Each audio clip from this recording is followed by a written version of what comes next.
दोस्तों नमस्कार। एक निवेदन आपसे भाई साहब, सभी बैंकर से और कम से कम पेंशनर से तो निवेदन है ही है। जी हाँ, सभी पेंशनर से भाई साहब निवेदन है कि कल यानी कि 12 तारीख को जो सुप्रीम कोर्ट में एक केस लगा है, बहुत ही महत्वपूर्ण केस, समझ लीजिए कि पूरा आमूल चूल परिवर्तन हो जाएगा पेंशनर्स की लाइफ में भाई साहब। जी, ऐसा केस नंबर 39/288/2012 पेंशन का केस। पेंशन का मतलब वो होता है भाई साहब कि आदमी जब रिटायर हो उसी दिन से उसको पेंशन मिले, तब तो पेंशन। लेकिन अगर सरकार का कोई आदमी या स्पॉन्सर बैंक या कहीं पर भी कह दे, बैंक कह दे आपकी कि साहब जो है आप रिटायर भले 2007 में हुए हो या 2005 में या 1900 जो भी है 99 में रिटायर हुए, हम आपको पेंशन भाई साहब जो है 2018 से देंगे, तो कैसा लगेगा। और उस पर भी वो लोग जो सर्वाइव कर पाए हों वहाँ तक, ये बहुत महत्वपूर्ण बात है। बहुत कम लोग ऐसे हैं जो सर्वाइव किए हों। बहरहाल ऐसा केस नंबर 39/288/2012 कल सुप्रीम कोर्ट में लगा है। पेंशन का केस आरआरबी वालों के लिए, रीजनल रूरल बैंक वालों के लिए, यानी कि ग्रामीण बैंक वालों के लिए भाई साहब, जिनको हमेशा प्राचीन काल में जब भी हुआ तो उनको दूसरे दर्जे के नागरिक के नाते देखा जाता था कि ये दूसरे दर्जे के जैसे नागरिक होते हैं, उस तरीके से ये उनके साथ हुआ करता था। उनको बहुत कम वेतन मिलता था। जी हाँ, लो कास्ट बैंकिंग का मतलब ये नहीं होता है कि तनख्वाह कम दो यही कास्ट कम हो गई। अरे भैया बाकी चीज़ों में दाम घटाइए, ये तो समझ में आता था। तो सब चीज़ ग्रामीण बैंक वालों को कोर्ट से मिली है, कोर्ट से लड़कर मिली है, एसोसिएशन की मेहनत से मिली है, एक एक कामरेड की, एक एक समझ लीजिए कि कर्मचारी की सहयोग से मिली है, उनकी लगन से मिली है, और कोर्ट ने हमेशा दिया है। और कल मैं देखता हूँ, भगवान से प्रार्थना करता हूँ, आप सब लोग भी भगवान से प्रार्थना करिए भाई साहब, आज से ही प्रार्थना शुरू कर दीजिए कि कल सुप्रीम कोर्ट में जो भी जज साहब बैठे हैं, उनके हृदय के अंदर, उनके हृदयों में जो हमारी मामला देख रहे हों, जस्टिस जोसेफ कुरियन साहब जो है एक तरीके से समा जाएं उनके हृदय में, उनकी तरीके से वो सोचना शुरू करें।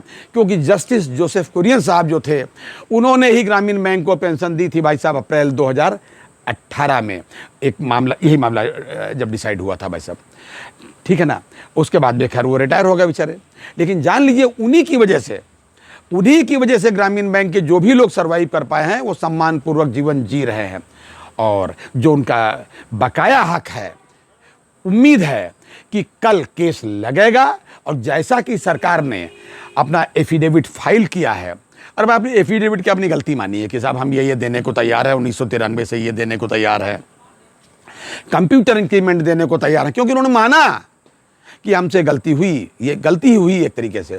और ये भी माना कि साहब पैसा वैसा नहीं है, थोड़ा सा मतलब जो है इंस्टॉलमेंट में देने की अनुमति दे दी जाए। और ये कहा हालांकि कि भाई साहब जो भी इंस्टॉलमेंट में देने की सर अनुमति मिलेगी हमें, वो हम मार्च 2025 तक उसको दे ही देंगे पूरा, मतलब जो भी इंस्टॉलमेंट हो इसी के अंदर सब हो जाएंगे।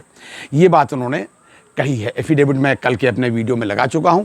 मैं आप सबसे निवेदन करता हूं, सभी आरआरबी वालों से जो वर्किंग में भी हैं चाहे रिटायर हों, और अन्य सभी बैंक वालों से भी निवेदन करूंगा कि भाई साहब आप हमारे लिए प्रार्थना करिए कि कल मामला ही कोर्ट में जरूर सुना जाए और उस पर कल फैसला हो जाए। क्योंकि फैसला ही अब शेष है, सिर्फ फैसला शेष है।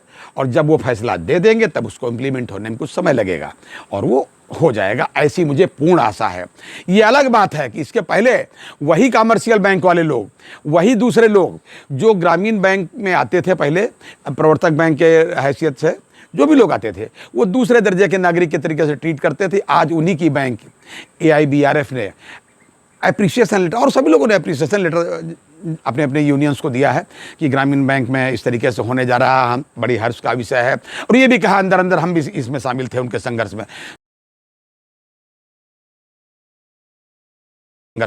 चलो अच्छा हुआ भाई वो शामिल थे, वो अंदर से हमारे स्ट्रगल में शामिल थे।